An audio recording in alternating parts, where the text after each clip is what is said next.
Vamos a otro párrafo más. Un sistema doctrinal que promueve una enseñanza contraria o que ocupa el lugar de Cristo, Juan lo llama o lo clasifica como anticristo.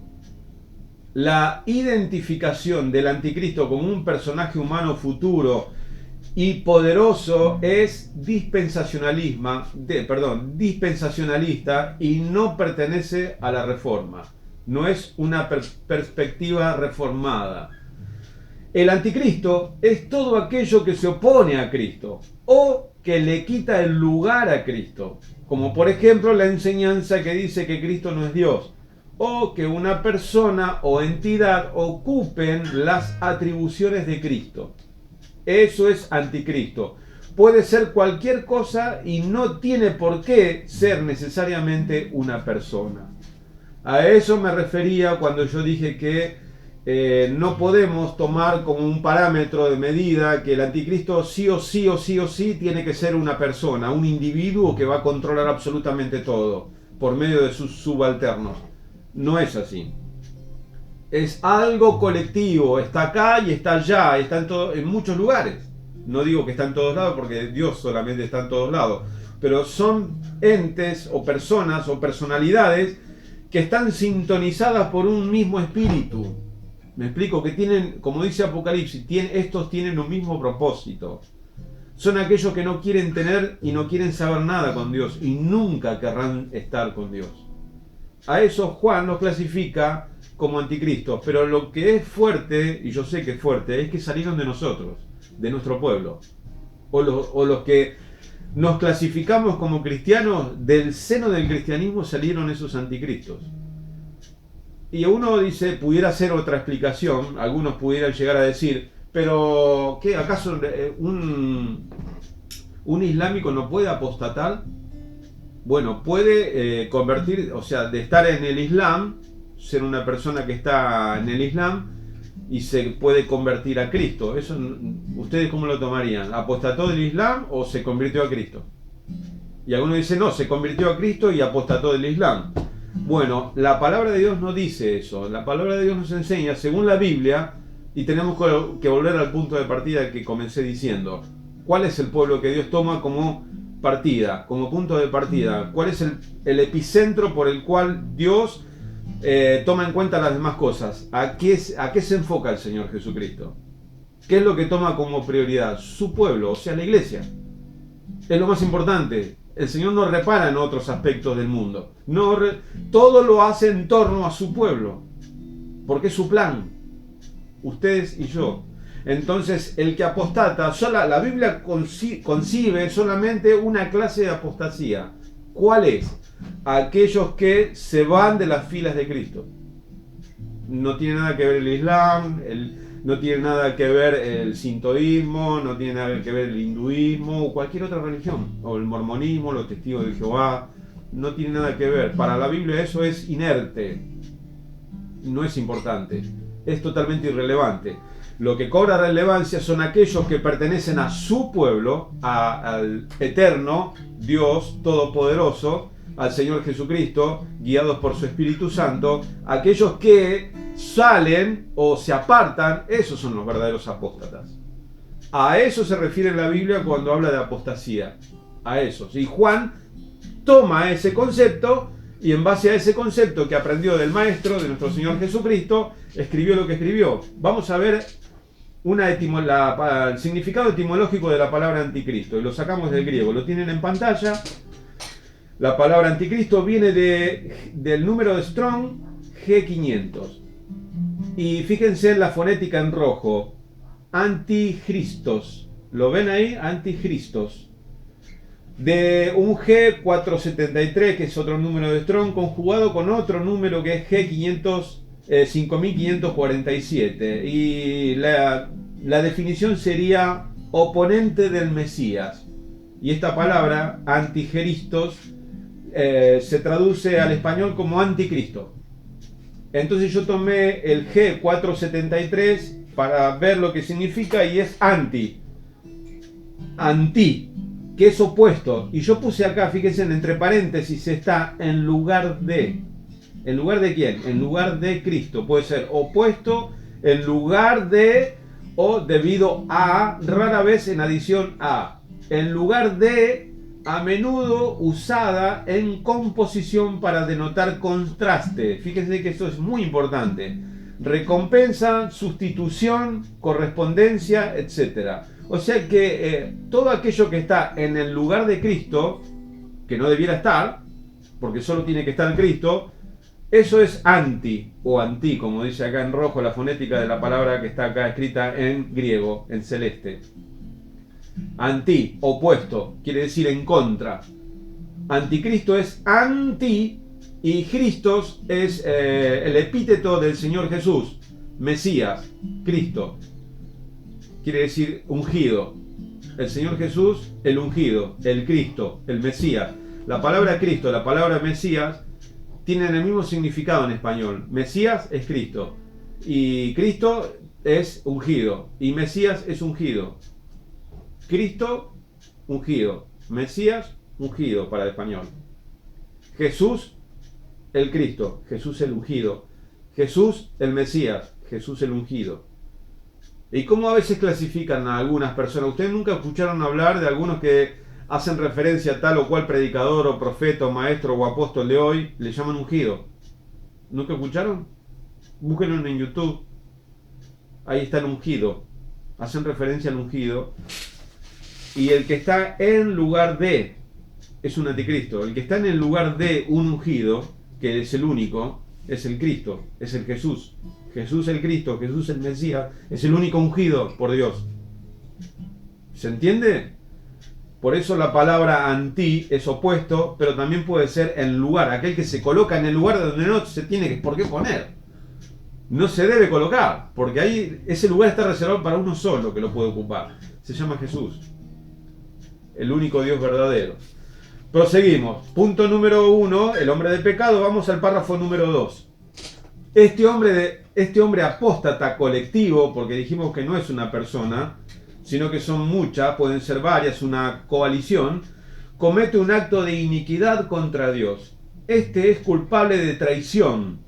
Aquel que se coloca en lugar de anticristo, pues no solamente es opuesto u oponente o que se opone, sino también el que se coloca en lugar de él.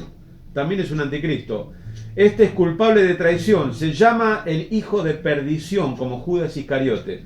Vamos a ver Juan 17:12, el Señor Jesús, en la oración de el Señor Jesús por sus discípulos.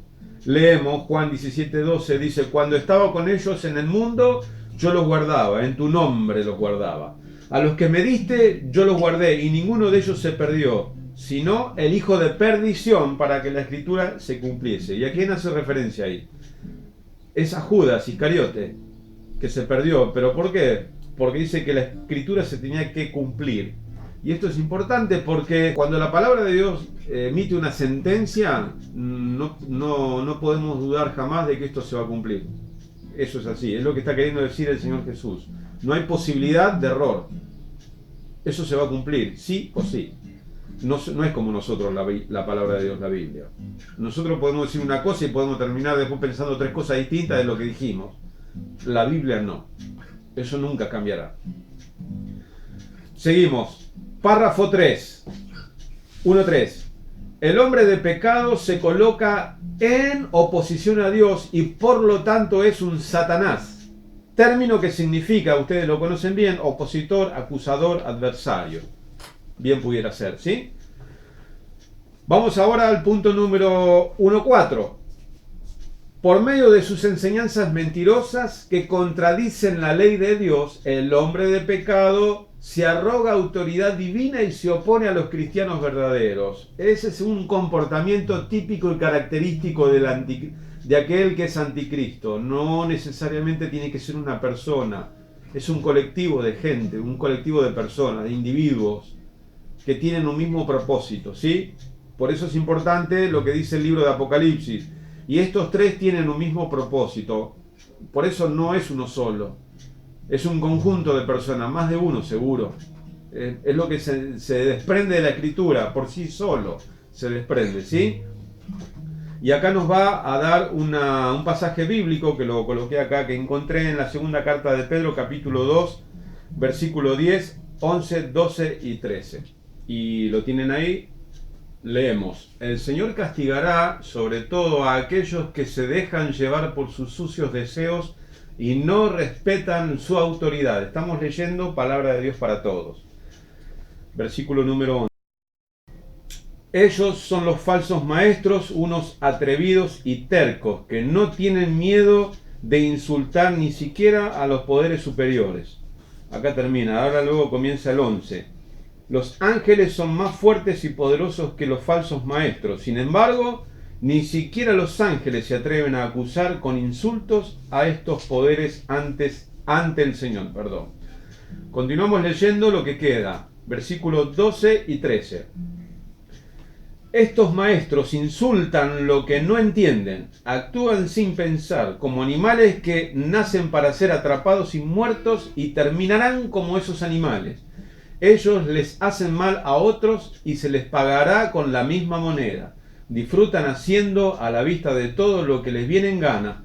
Cuando cenan con ustedes, ellos son una mancha que causa vergüenza, pues con sus mañas lo echan todo a perder. Segunda de Pedro, capítulo 2, del versículo 10 al 13. Palabra de Dios para todos, hemos leído. Es contundente lo que nosotros podemos ver acá, que el apóstol Pedro, cuando hace referencia a esta gente, a estos anticristos, a estas personas que están pero que no son parte del pueblo de Dios, de la iglesia, son ellos a los que hace referencia Pablo en la carta a los tesalonicenses.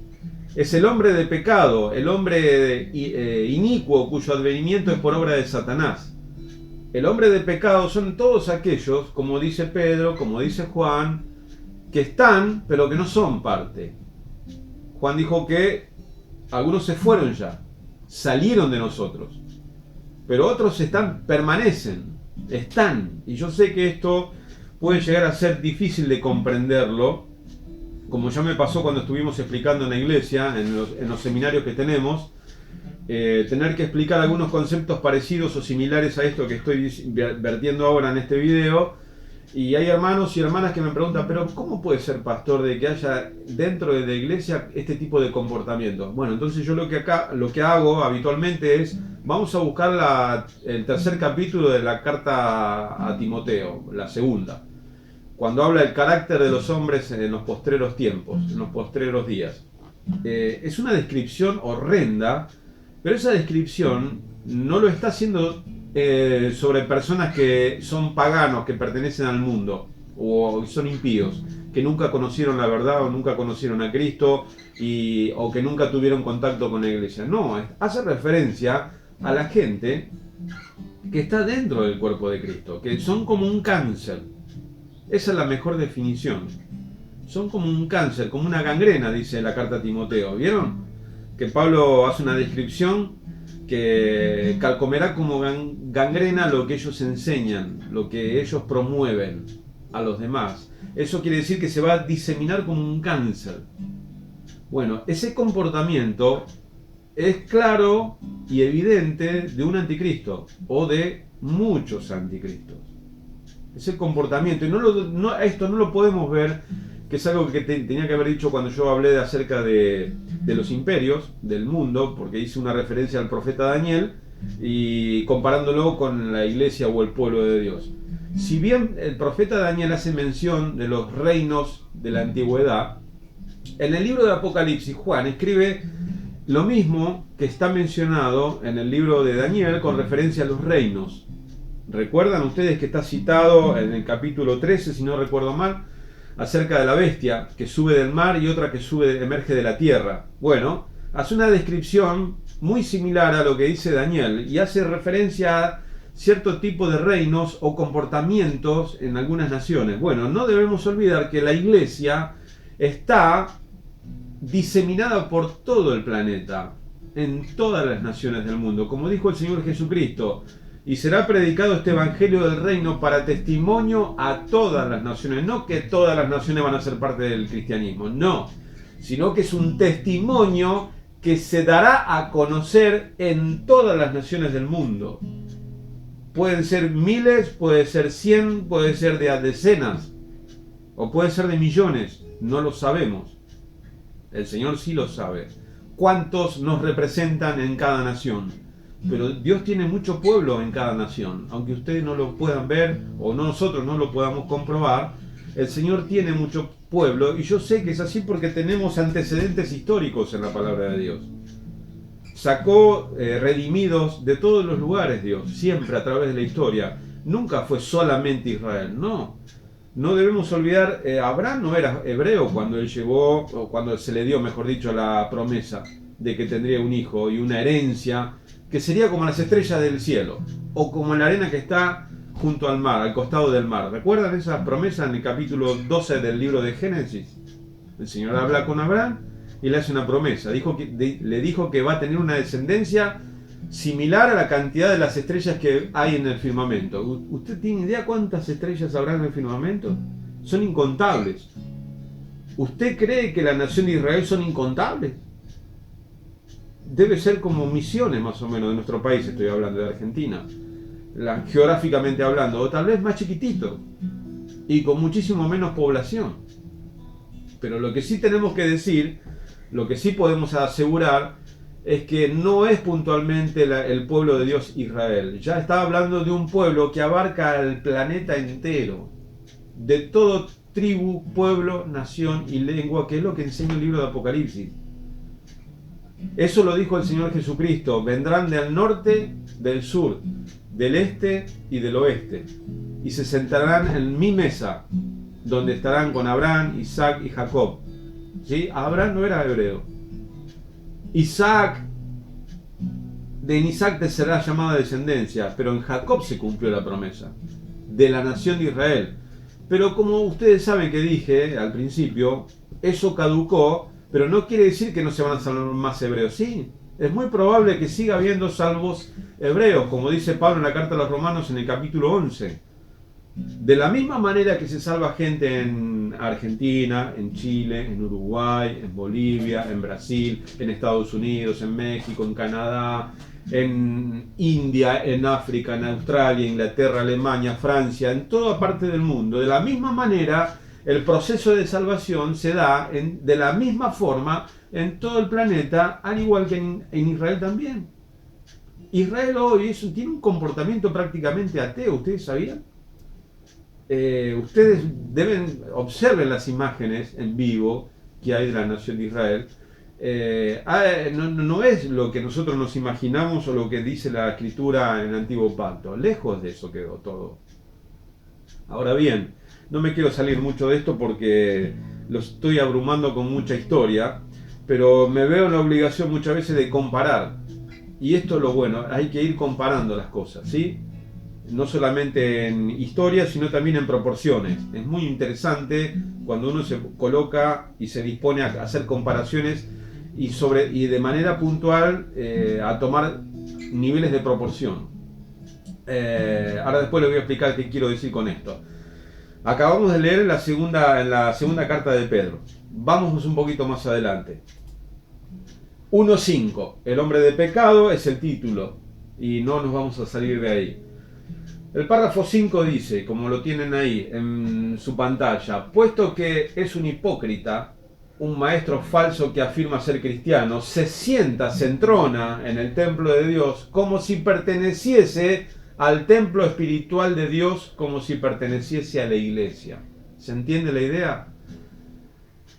¿Qué denota? ¿Qué es lo que nosotros podemos entender cuando en la segunda carta a los tesalonicenses dice Pablo que se sienta en el templo de Dios como Dios, haciéndose pasar por Dios? No quiere decir que se va a sentar arriba de los hermanos. No tiene esa connotación la idea. Lo explico para que no se tome de manera literal, porque nada de esto tiene que ver con la literalidad de la literatura o del concepto que nosotros entendemos por literal. Cuando la palabra de Dios enseña que se sienta en el templo de Dios, inmediatamente asimilamos un templo como un edificio. ¿Se entiende? Ese es el problema. Ese es el problema, porque en la carta a los tesalonicenses, la palabra templo vino de una palabra griega que es naos, que no tiene que ver con el templo estructuralmente construido como un edificio. Tiene que ver con la palabra santuario. ¿Se entiende la idea? Santuario no necesariamente tiene que ser un ámbito, un recinto físico, una construcción arquitectónica. No tiene que ver con eso. Tiene que ver con un ámbito, pero espiritual, naos. Esa es la idea de la palabra templo, como aparece acá en la carta a los tesalonicenses. Lo podemos ver y lo podemos constatar en el número de Strong, que se los voy a colocar en su pantalla. Y lo podemos ver que el número de Strong nos enseña que la palabra templo viene de una palabra griega que es naos, como ustedes lo pueden ver, de un primario que es naio, morar. Naos es el sustantivo y naio es el verbo. Naio es morar, la acción. Y esto puede ser naos, capilla, templo, y puede ser traducido en verde al español santuario, puede ser traducido templecillo o templo. Compare G2411.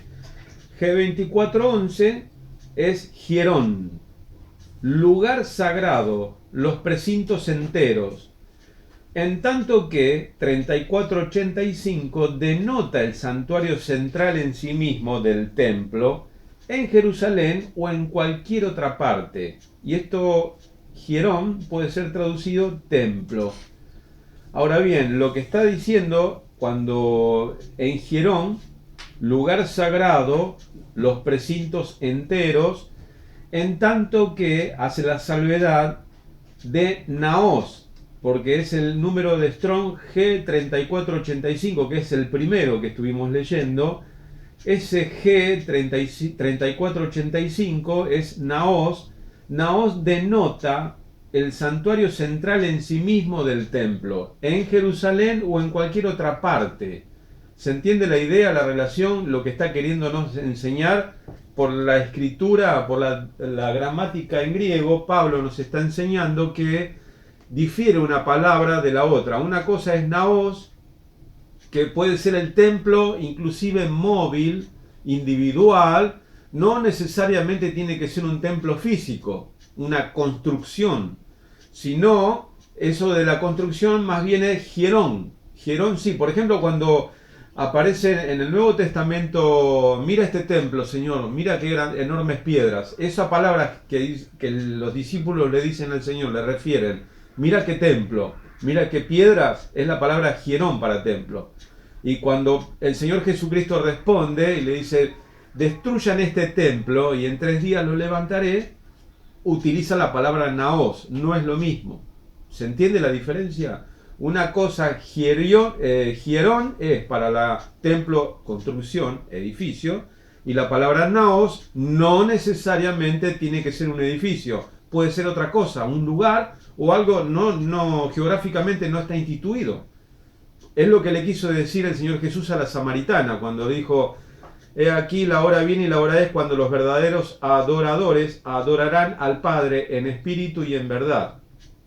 Ustedes adoran lo que no saben, pero vendrá la hora que ni en este templo ni en otro lugar, sino que adorarán al Padre en cualquier lugar. Esa es la idea. Que no hace falta que haya un templo, una construcción física, un edificio, para que se transforme mi vida en un templo. ¿Se entiende la idea? Por eso es importante la gramática en cuestiones de análisis y más, y puntualmente no solamente en la escatología. Creo que la gramática es crucial y determinante en su análisis cuando también se establecen las doctrinas, las enseñanzas bíblicas, la teología. Es muy importante. Por eso lo que dije al principio, escatología no tiene que ver con literalidad. Interpretar literalmente tal cual todo está escrito, porque los idiomas, como el griego, por ejemplo, tienen una variedad de salvedades que nosotros desconocemos y que hay que estudiarlas. Yo no me considero para nada un estudioso de griego, pero con los recursos que tenemos hoy en internet y que gracias a Dios que el Señor tocó en corazones de algunos hermanos, con toda solicitud han subido programas como los que yo utilizo para poder llevar a cabo, desarrollar estos tipos de estudios, que son considerados de manera compleja, no son simples, pero aquello que nos gusta estudiar la palabra de Dios nos apasiona y buscamos todos los recursos necesarios que tenemos al alcance para poder llegar arribar a la conclusión correcta. Obviamente que lo primero que yo hago es orar a Dios en el nombre de Jesús, por medio del Espíritu Santo, pedirle a nuestro Dios que me dé luz, que me dé sabiduría para poder comprender, entender, poder explicarlo, porque sé que no es fácil tampoco. Por eso no hay muchos hermanos en todas las congregaciones en todo el mundo explicando estas cosas. Yo no voy a decir cuáles son las razones que faltan y que no existen o que existen para hacerlo, llevarlo a cabo o instruir a la iglesia como corresponde.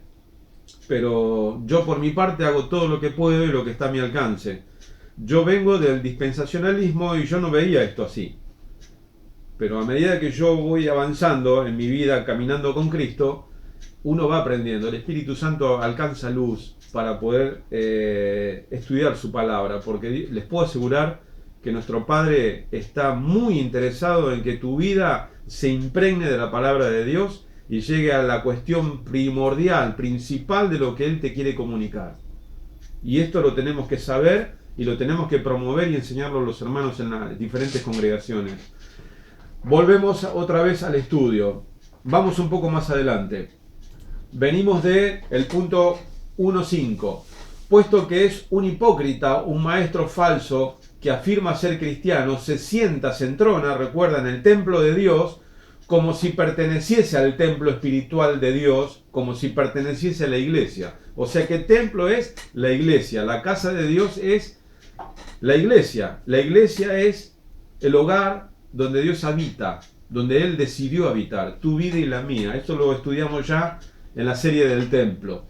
Vamos entonces a buscar ahora sí Tesalonicenses, 2 Tesalonicenses 2.4. Lo tienen ahí. Este se opone y se levanta, Biblia al día estoy leyendo. Este se opone y se levanta contra todo lo que lleva el nombre de Dios o es objeto de adoración hasta el punto de adueñarse del templo de Dios y pretender ser Dios. Yo creo que acá tenemos, es interesante, muy interesante lo que acabamos de leer en esta versión. Nos da la idea de adueñarse, eso de que en la traducción Reina Valera dice tanto que se sienta en el templo de Dios como Dios. Acá la versión Biblia al día traduce al punto de adueñarse del templo. Se adueña de la iglesia. ¿No le suena esto característico? ¿No le suena familiar? Se adueña de los hermanos, se adueña de la iglesia. Nunca conoció, hay un problema también, no sé si lo han observado ustedes, hay hermanos que se vuelven dependientes del pastor. Pastores dependientes son.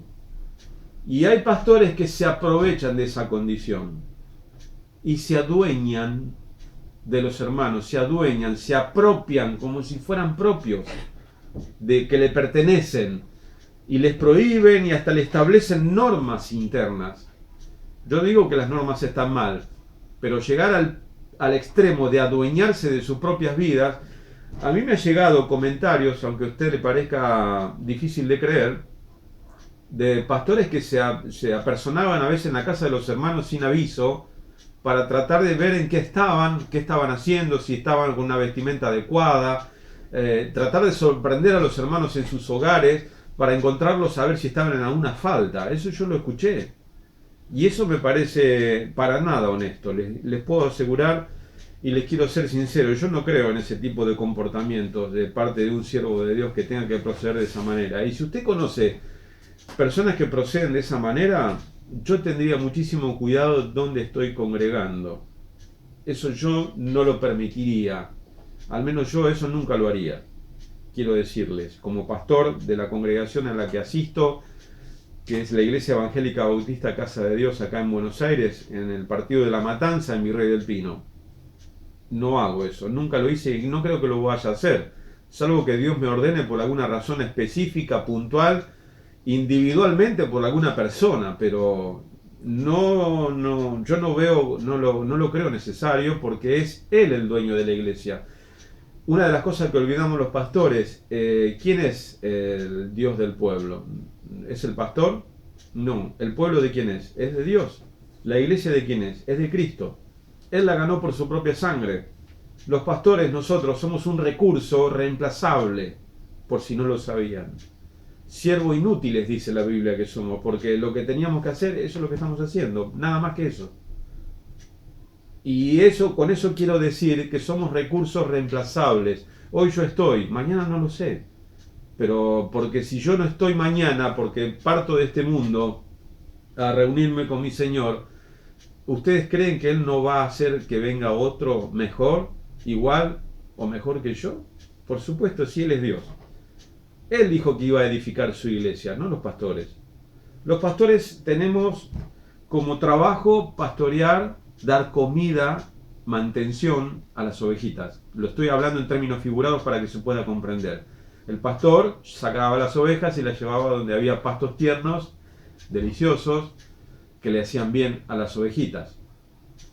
Lo traemos al mundo espiritual. El pastor está encargado de enseñarle correctamente, de trazar bien la palabra de Dios, que traza bien la palabra de verdad. Ese es el verdadero siervo de Dios, que hace que la iglesia esté velando todo el tiempo, pero no velando por su pastor.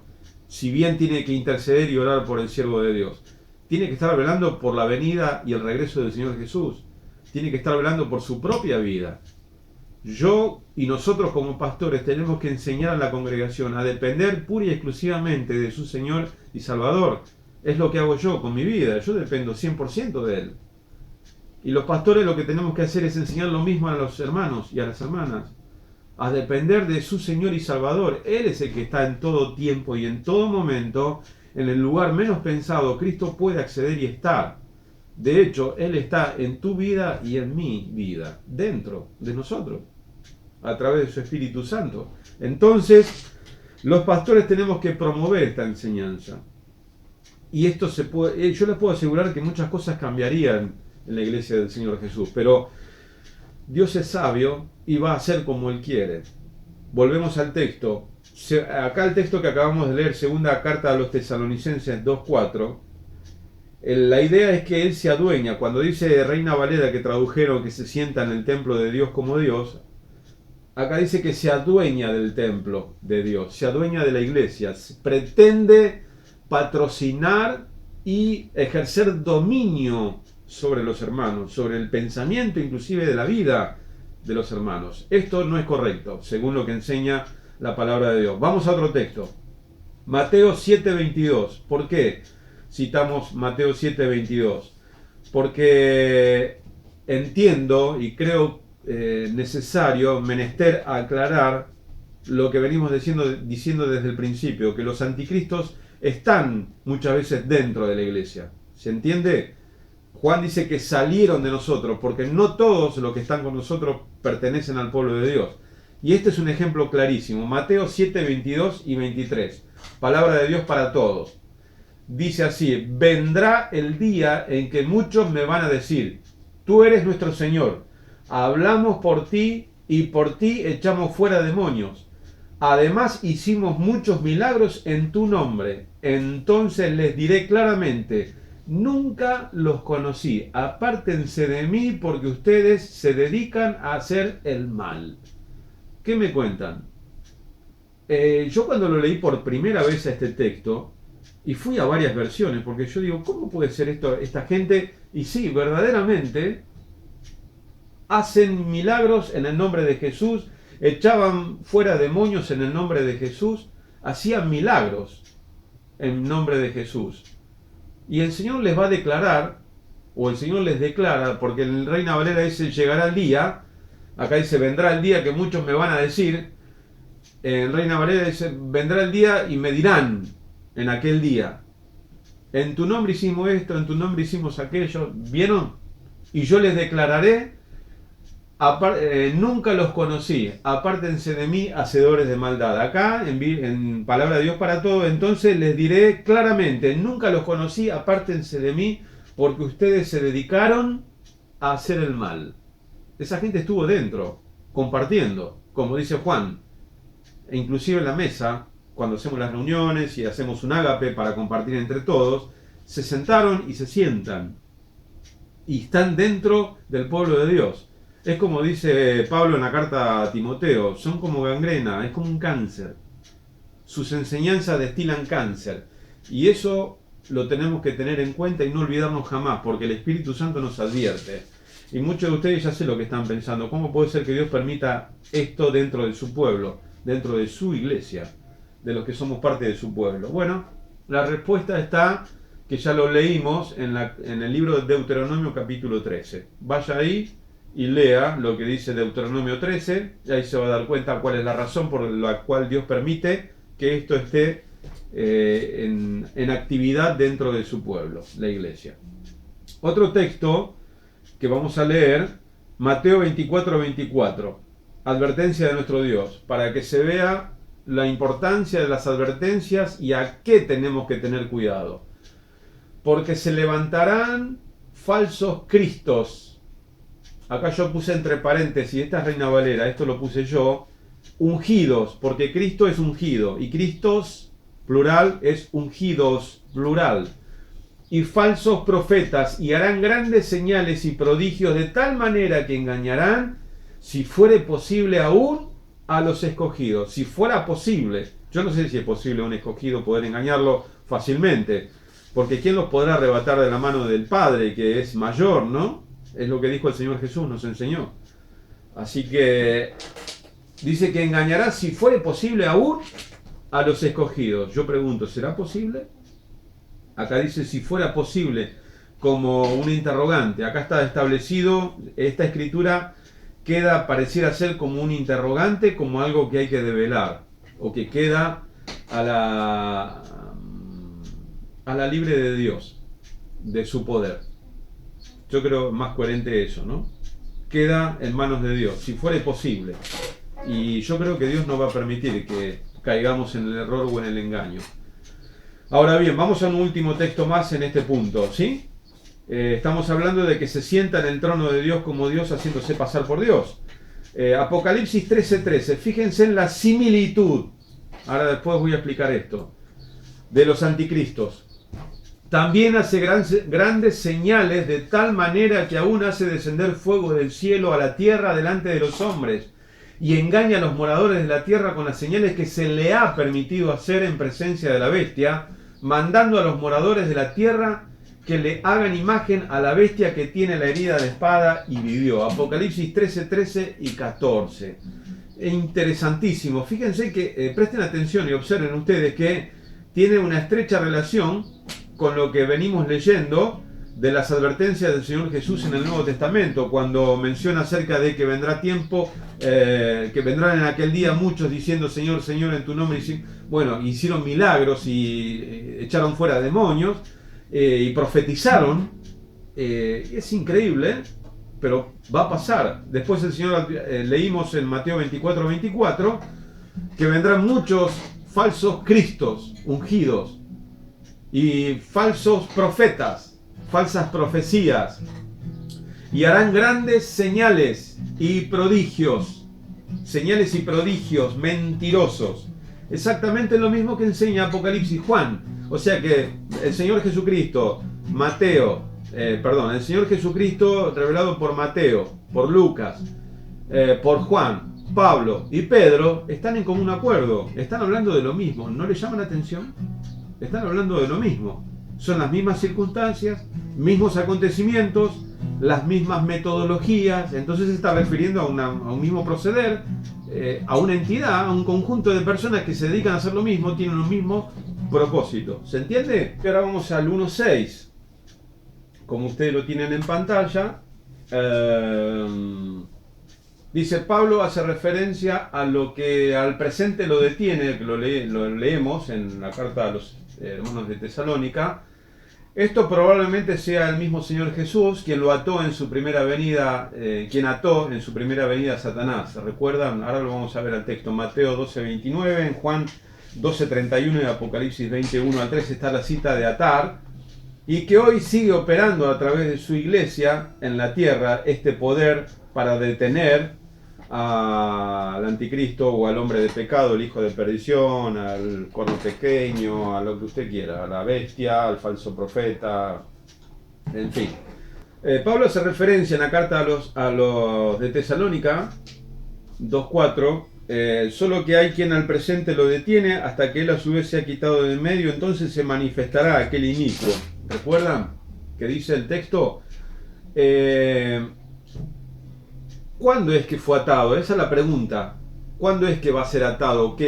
¿Cuándo fue impedido? ¿En qué momento fue impedido para que no se dé a conocer todavía o no pueda operar con libertad? Y esto creo que es muy importante. Yo sé que a muchos les puede sonar un tanto curioso o difícil de comprender, sino cómo se explica tantas dificultades y atrocidades que se hacen en el mundo, porque si el diablo está atado en esta hora, en este momento, ¿cómo puede ser que pasen todas las guerras que está viendo y que hubo y que habrá, y los desastres y los homicidios y las muertes y las mortandades ocasionadas por culpa de los demonios y del diablo? Debe ser porque ¿por qué? Si está atado, ¿quién va a hacer todo eso? Bueno, lo que voy a decir puede ser que sea bastante difícil de digerir o de tragárselo, pero hay un concepto que cree y piensa, un concepto filosófico errado, que cree que el hombre es un ser bueno que a veces hace cosas malas. Bueno, según la palabra de Dios es todo lo contrario. El ser humano es algo totalmente malo que a veces, de vez en cuando, muy de vez en cuando, hace cosas buenas. La Biblia no dice, por ejemplo, ustedes que son buenos sabrán darle cosas buenas a sus hijos cuando se lo pidan. ¿Dijo así el Señor Jesús? ¿Recuerdan cómo fue? No, todo lo contrario. Él dijo, si ustedes siendo malos saben dar cosas buenas a sus hijos cuando se lo piden, ¿cuánto más vuestro Padre no dará el Espíritu Santo a aquellos que se lo pidan? Y otra intervención que el Señor tuvo, y esto quedó escrito, uno a veces no sabe por qué razón está escrito, pero tiene muchísima razón y tiene mucho que ver con lo que estamos diciendo. ¿Vieron? ¿Recuerdan cuando el Señor se le aparece el joven rico y le dice, lo interroga y le dice, maestro bueno? Y el Señor le dice, ¿por qué me llamas bueno? Solo Dios es bueno. ¿Qué le llama? ¿No le llama la atención que el maestro conteste de esa manera? Y yo creo que está con toda la intención, porque realmente el pecado ha denigrado de una manera espantosa al ser humano. Si usted no se lo puede imaginar. Hay comportamientos, hermanos y hermanas, en este mundo de personas y de seres humanos que a veces nos preguntamos si realmente son seres humanos, porque parece que no lo fueran. De comportamientos y que llevan a cabo atrocidades de las que ustedes jamás pudieran imaginar. Y son seres humanos. Y uno puede llegar a decir y sentenciar, no, pero ese es el diablo que se metió dentro de la persona y lo llevó a hacer eso. En un tiempo, por la ignorancia de las escrituras, tal vez creímos eso.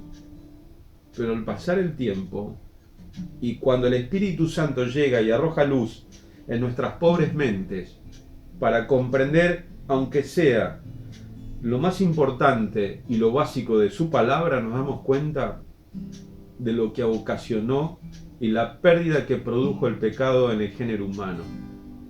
Y esto es motivo para otro estudio. No lo voy a desarrollar ahora, por supuesto. Pero si usted se pudiera dar cuenta de lo malo que es el pecado y cómo obra, las atrocidades que puede ocasionar en la vida de los seres humanos por causa de la transgresión del principio generada por Adán y Eva hasta el día de hoy, llegan los coletazos y las repercusiones del pecado. Pablo dice que el pecado causó que la tierra gima por su restauración. La Biblia dice de que por causa del pecado y la transgresión de Adán y de Eva, la tierra estuvo bajo maldición. Hasta el día de hoy es así. El Señor ya tuvo que enviar un diluvio sobre esta tierra, porque la maldad de los hombres era de continuo, todo pensamiento en el corazón de ellos, dice Génesis capítulo 6, era de continuo, solamente el mal. ¿Saben quién puede cambiar eso? Solo Cristo lo puede hacer. No existe, no habrá nada y no hubo nadie aparte de Cristo, que lo pueda cambiar o revertir esta situación. Por eso vino el Señor a buscar y a salvar lo que se había perdido, no los que se habían perdido, sino lo que se perdió. ¿Y qué es lo que se perdió? El carácter de santidad, uno de los atributos de nuestro Dios, el Todopoderoso, en el cual debiéramos reflejar aquello que la Biblia dice, imagen y semejanza. Eso se desfiguró en nosotros, por completo. Entonces, cuando nosotros decimos, ¿cómo puede ser entonces que sucedan todos estos acontecimientos, atrocidades en la tierra, entre los seres humanos? No hay otro que pueda ser el diablo a quien tengamos que acusar. Hermanos, si yo le dijera que... ¿Vieron que el Señor Jesucristo en el Evangelio de Marcos capítulo 7 habla acerca de lo que contamina al hombre?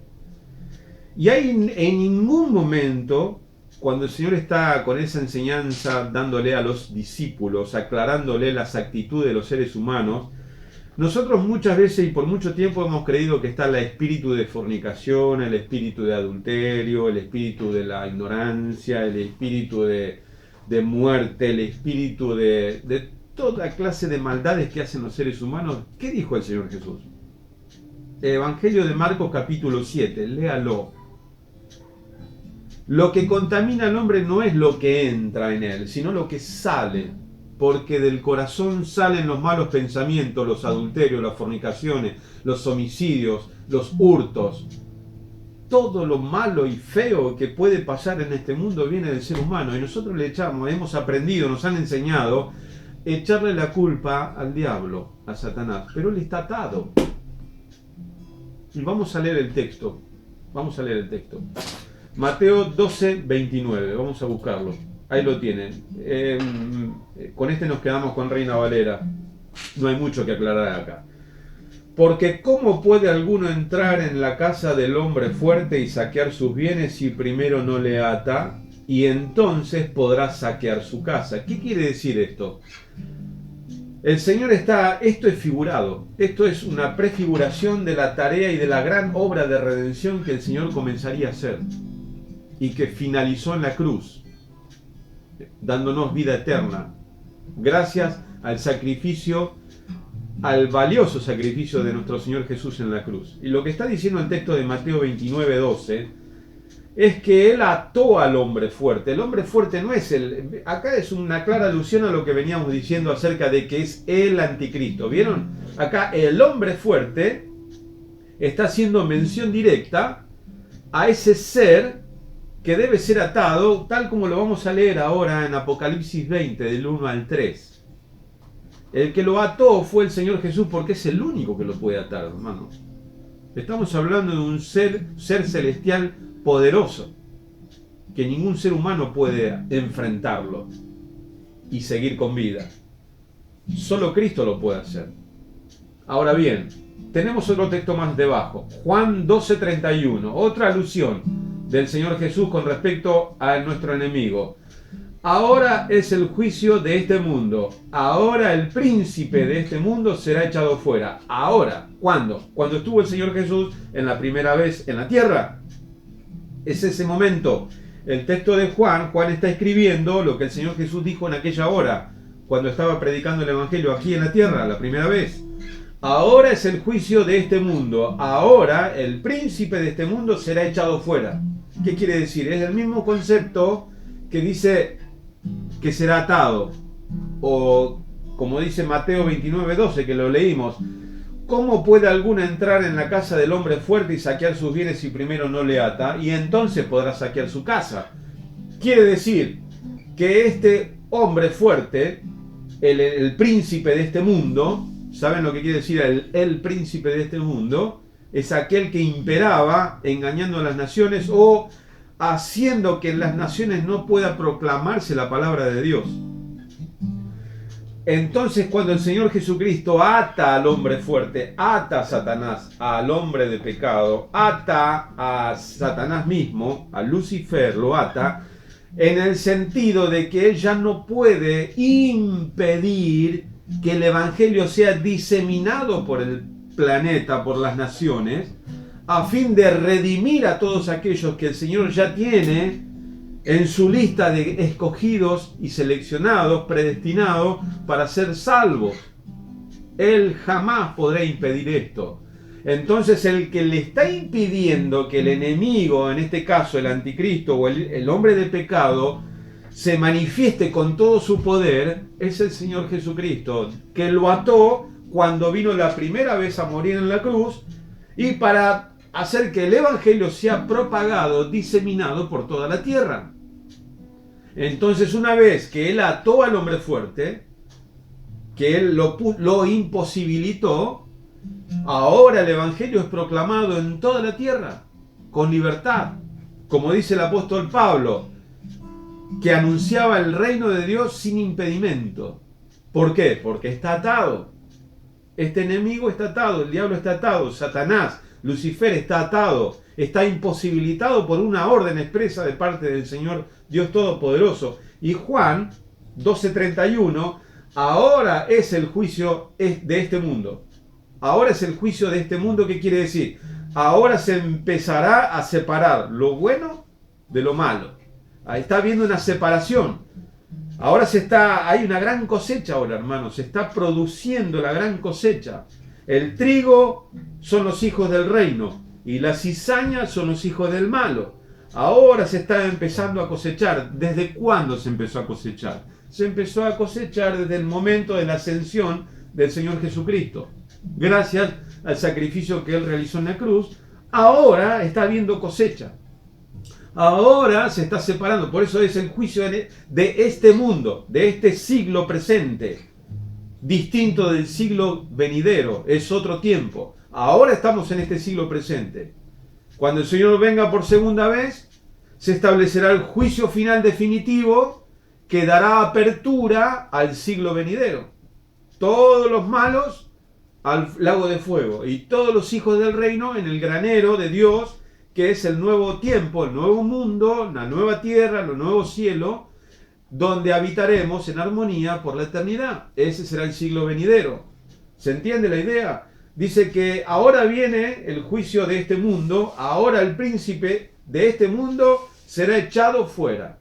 Esa es la idea que le da el Nuevo Testamento en palabras de Jesús a que el enemigo fue atado, ya fue atado. Claro, uno sigue pensando y diciendo, pero ¿cómo puede ser todo este tipo de atrocidades que suceden en el mundo? Los causantes de la guerra tiene que ser el diablo. Y no. Marcos capítulo 7, el Señor enseña que las guerras vienen del corazón del hombre, no dice del diablo. Y alguno puede llegar diciendo, no, pero lo que pasa es que el diablo lo está empujando a meter bomba por todos lados. Y yo no sé si eso es así. Porque hay comportamiento de los seres humanos, y yo lo he experimentado muy cerquita, aunque ustedes no lo puedan, les sea difícil de creer, de familiares, que uno jamás se hubiera imaginado ese tipo de comportamiento. Pero es por causa del pecado, es lo que el Señor dice, y el Señor no se equivoca, Él tiene razón. Que las guerras, los conflictos, las enemistades, los adulterios, las fornicaciones, los homicidios, los robos, los hurtos, surgen del corazón del hombre, y eso cuando sale contamina al hombre, no es del diablo. No tiene nada que ver. Es por la naturaleza pecaminosa en la cual hemos caído por causa de la primera transgresión en el principio. Y eso es eso lo que el Señor vino a salvar, lo que se había perdido. ¿Qué fue? El carácter de santidad que estuvo Adán en el principio. Entonces el Señor Jesucristo, con su sacrificio en la cruz, Él vino a restaurar y comenzó el tabernáculo caído de David, se comenzó a restaurar desde aquel momento. Y ahora se está restaurando. El tabernáculo caído de David tiene que ver contigo y tiene que ver conmigo, tiene que ver con la iglesia, el pueblo de Dios. El tabernáculo caído se está refiriendo al verdadero pueblo de Dios, a la iglesia que hoy es la que está llevando el evangelio por todo el mundo. ¿Se entiende?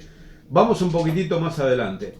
Leemos ahora sí Apocalipsis 20, 1 al 3. Ahí lo tienen. Presten atención a cada palabra que podemos observar y leer con atención.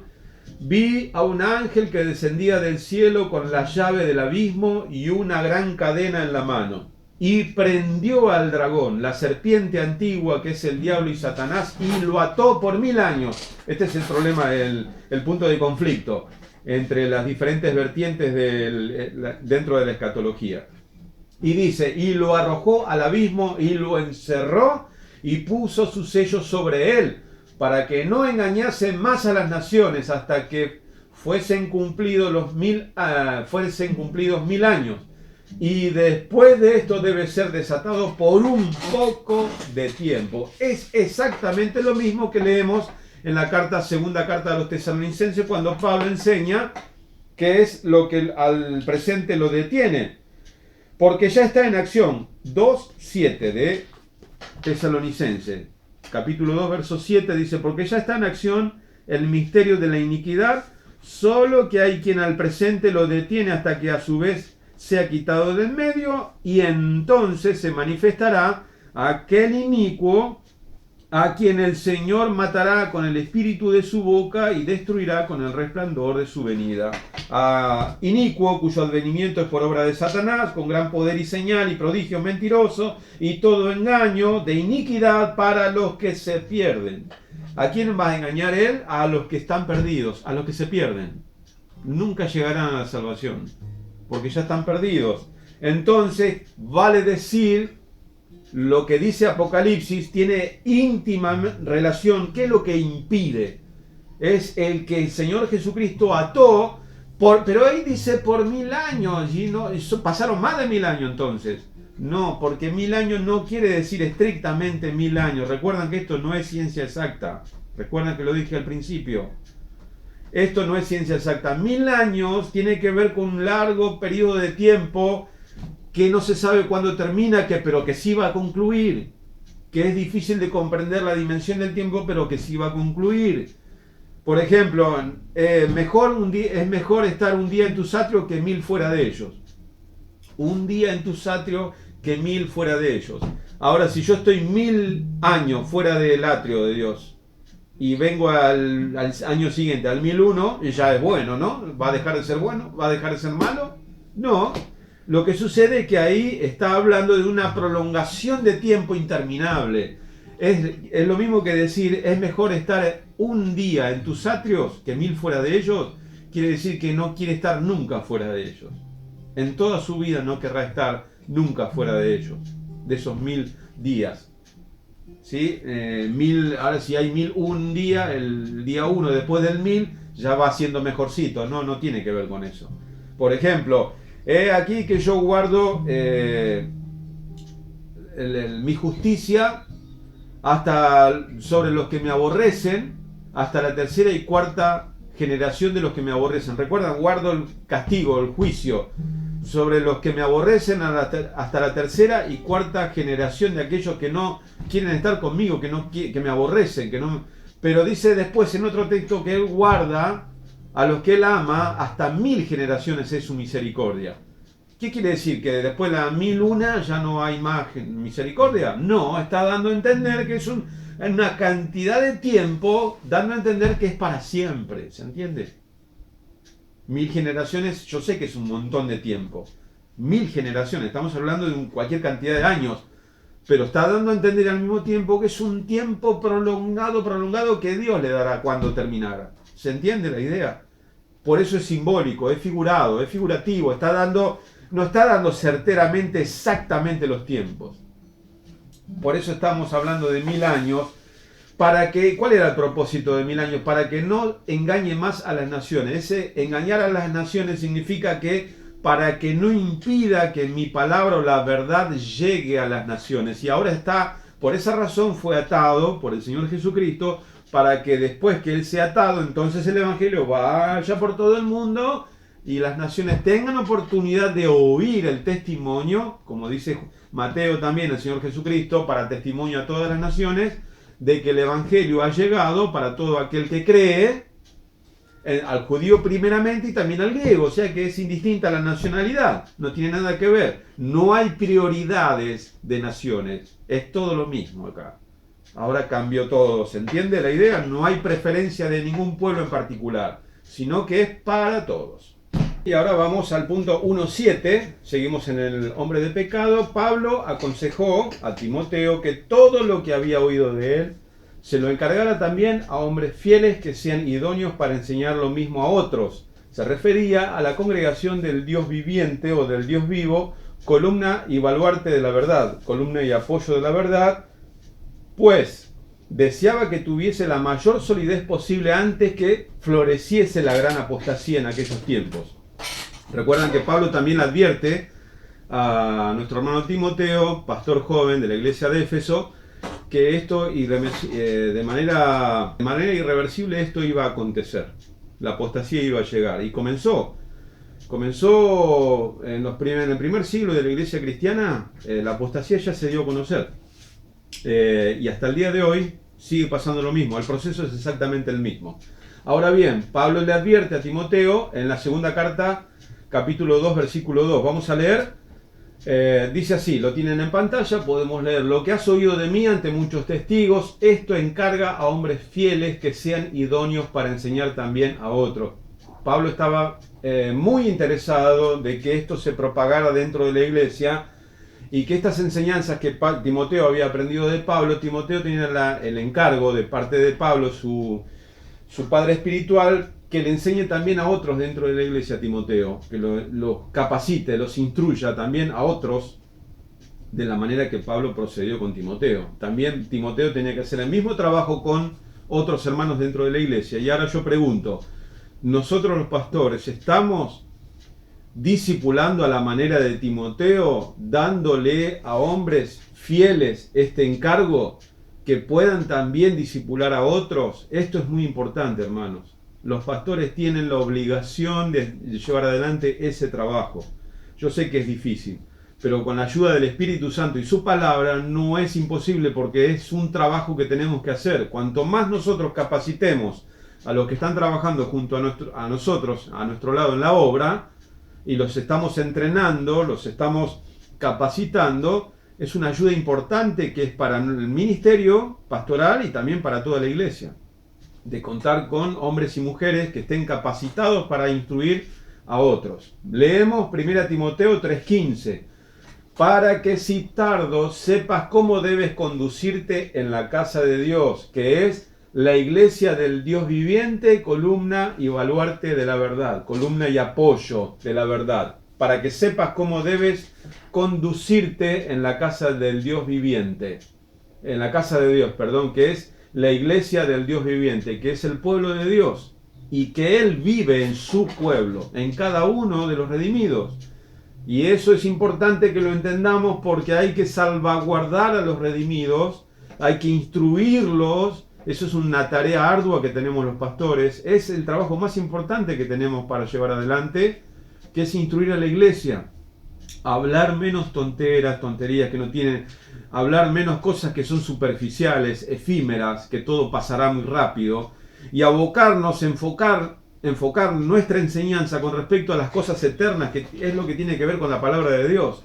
Los principios y fundamentos del Evangelio están acá, los tenemos acá a nuestra mano, a nuestro alcance, y eso es lo que tenemos que diseminar en la iglesia, instruirlos, saturarla a la iglesia con esas enseñanzas. De la misma manera que Pablo procedió, que Pedro, que Juan y que todos los discípulos hicieron, Judas, Santiago, de la misma manera tenemos que obrar nosotros. Tenemos que hacer exactamente el mismo trabajo que les fue encargado a ellos. Esa es la tarea pastoral. Continuamos adelante, seguimos. 1.8.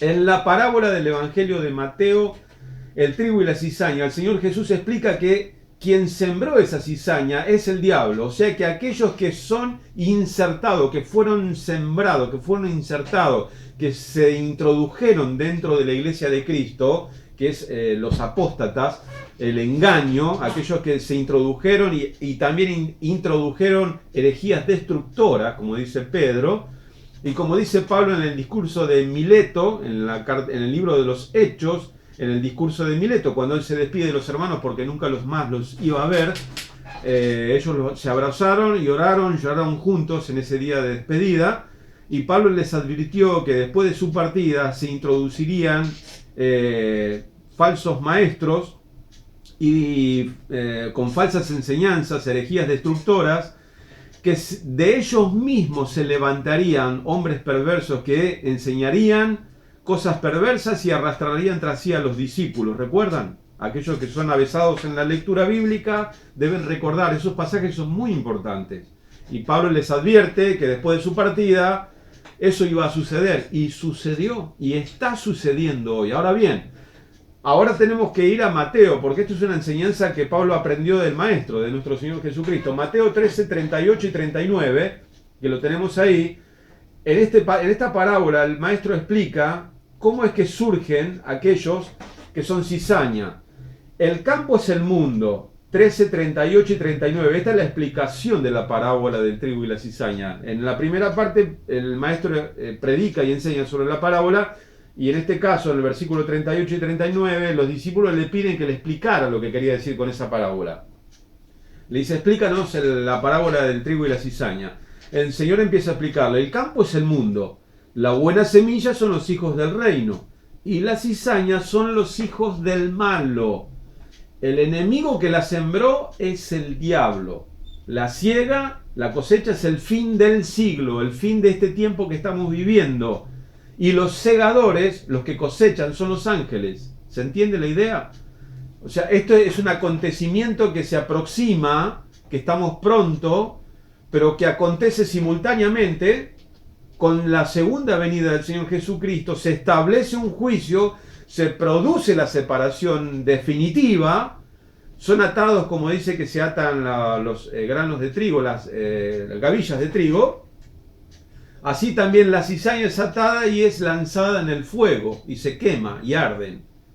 Y los hijos del reino colocados en el granero. Eso produce la separación, la discriminación de los malos y de los buenos. Eso va a ser simultáneo, se va a producir de manera simultánea el día que el Señor llegue a este mundo. Se establece el juicio, se produce la separación, los hijos son invitados a participar del reino eterno, del siglo venidero. Este es el siglo que va a concluir, y este siglo concluye con ese juicio, con la segunda venida, es simultáneo. Un día de gloria para aquellos que lo esperamos y que aprendimos a esperar y que tenemos paciencia hasta que llegue. Ese día de gloria va a ser para nosotros, un día que lo esperamos y lo anhelamos ardientemente, pero para otros es un día de espanto, de juicio, es un día de terror. Es un día pavoroso que se va a establecer sobre todos aquellos que nunca quisieron acceder al Evangelio y que siempre lo rechazaron sistemáticamente una y otra vez y que no quieren tener nada que ver con Dios. Para ellos ese día va a ser espantoso, horrendo, pero para aquellos que lo esperamos va a ser un día de gloria, de esperanza. Ese día se consumará todo lo que las profecías enseñaron, todo lo que la Biblia enseñó. Ese día concluirá y dará comienzo el siglo venidero. ¿Se entiende? Vamos al rumbo al final. 1:9, estamos llegando al final. Pablo advirtió a los pastores de Éfeso que después de su partida entrarían lobos rapaces entre los cristianos verdaderos, y de entre ellos mismos se levantarían hombres perversos, los que no perdonarían al rebaño, sino que tratarían de arrastrar a los discípulos tras sí. ¿Recuerdan lo que yo le dije hace un momento? Ahora lo leemos, vamos a leerlo para recordarlo. Hechos 20, 29 y 30. Porque yo sé que después de mi partida entrarán en medio de vosotros lobos rapaces que no van a perdonar al rebaño, y de ustedes mismos se levantarán hombres que hablen cosas perversas para arrastrar tras sí a los discípulos. Observen qué contundente y qué claro que es. Yo sé que después de mi partida se introducirán lobos rapaces que no van a perdonar al rebaño, a la iglesia, al pueblo de Dios, a gran parte. Y dice el texto que más causa temor, asombro, mejor dicho, más que temor, es: y de ustedes mismos se levantarán hombres que hablen cosas perversas. Y es lo que sucede hoy, pero que viene sucediendo ya hace mucho tiempo. Comenzó con Diótrefes, que lo denunció Juan, el apóstol. Comenzó con Himeneo, con Fileto, con Alejandro, que lo denunció Pablo a ellos. Y así, ¿cuántos más que nosotros no tenemos conocimiento porque no sabemos, nunca lo supimos? Y a través de la historia del cristianismo surgieron una y otra vez. Hasta el día de hoy surgen una y otra vez este tipo de situaciones. Estos anticristos, estos falsos profetas, engañadores, estos que tienen el espíritu del engaño, estos que poseen el espíritu del engañador, que son impulsados por el espíritu del engaño. Son personas que no les ha amanecido ni les amanecerá. Son gente que nacieron para destrucción, dice Pedro. Para eso están. Fueron creados para destrucción. Aunque ustedes no lo crean y aunque sea difícil de poder aceptarlo, esto es así. Como a modo de resumen de lo que hemos estado tratando de comprender en la segunda carta a los tesalonicenses. Este es el último texto que tenía preparado para ustedes, pero quiero decir lo siguiente para terminar y concluir.